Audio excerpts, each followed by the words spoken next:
as a social worker, I had worked with people who were very lost, confused, feeling a lot of anxiety because they didn't have direction in their life. Maybe they were going off to college for the first time and they didn't know what to do. They were graduating from high school. They were looking at what they were going to do going forward. Sometimes people had been working. They were very dissatisfied with their work, and so they came in and were depressed about that and finding some kind of course to take, some action. Also, I worked with a population of people who were running out in the streets in gangs, and it's like, Tito, you've got to come up with a plan B, because plan A out on the streets doesn't have any longevity, and you're going to get hurt, possibly killed, you could spend your life in jail. You got to figure out with some kind of a productive idea that you can put into action for your life. I had a particular sensitivity to this because when I had gone off to school, I thought I was going to become a general relief worker, working in developing countries. And I had been strongly influenced by the Beatles, who went off to Bangladesh. Mother Teresa was very in the news about all of her beautiful work that she was doing in India. And so I thought myself that I would go off and do this work in third world countries. But I had some amazing experiences when I was in Japan. I spent a little time in a place that took care of people with leprosy. They didn't have eyesight, they no longer had fingers and toes and needed assistance to do a lot of things. That was wonderful, and I took an undergrad degree in international studies with an emphasis in comparative cultures.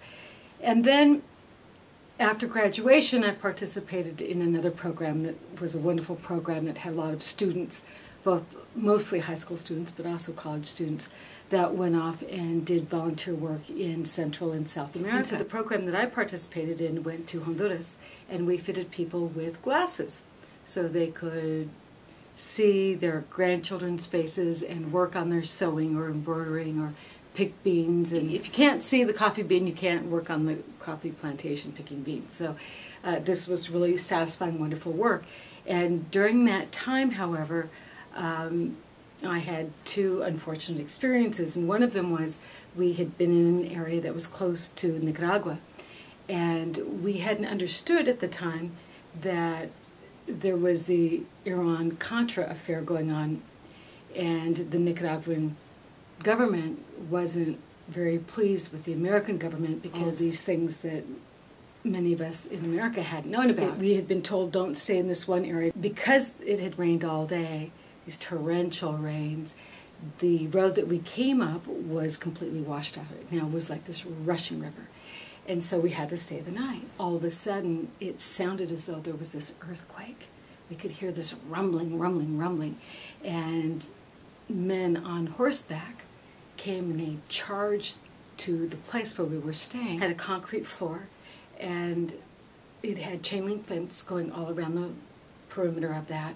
And then it had a tin roof on top of that. They got on one side of it, and it was pitch dark outside, and they started shooting at us. And there was three of us, and we hid underneath there was one table, it was like a picnic table, and we had put that on its side.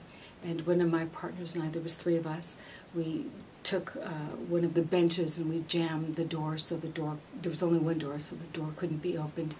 And we pulled the other bench down in toward us, so the legs were toward us. And so we had kind of underneath this little picnic table, we had made like a teepee out of that, and we were hiding down below that, and it was pitch dark, and they were using their flashlights, and all of these bullets were shooting all around us, and I was absolutely terrified, mostly that I would die of a heart attack. Fear. I was so scared. Eventually, out in the distance, we saw these men come with these torches. They had collected from the local villages, and they came, and as they approached, the men ran off. And they were so brave to come and protect us in that way. And I had one other instance where I was kidnapped as well, and all of this within 6 weeks' time. And I came home, and I was in a tailspin. because I had no idea what I was going to do. I knew I was not courageous enough to do the work I thought I would do. I didn't want to be that target. I figured I could be more effective alive than dead, but I didn't know what to do, and I was panic-stricken. I was like frozen with no idea going forward. And so when I began to work with young people, high school students, if they were going to go off to college, what would they pursue? What career were they preparing for? If they were going to a technical school, which technical school would that be? If they were going to enter into the job market directly and have training on the job, what was that work going to be? I could really identify with the anxiety that not having direction can produce. And so it was, well, working with young people, helping them find their way. It came to me that putting together this information so that everyone had access to it would be beneficial. And so that's how I came to start the program, Choosing the Right Career. And I hope that you very much find the material here on this website helpful.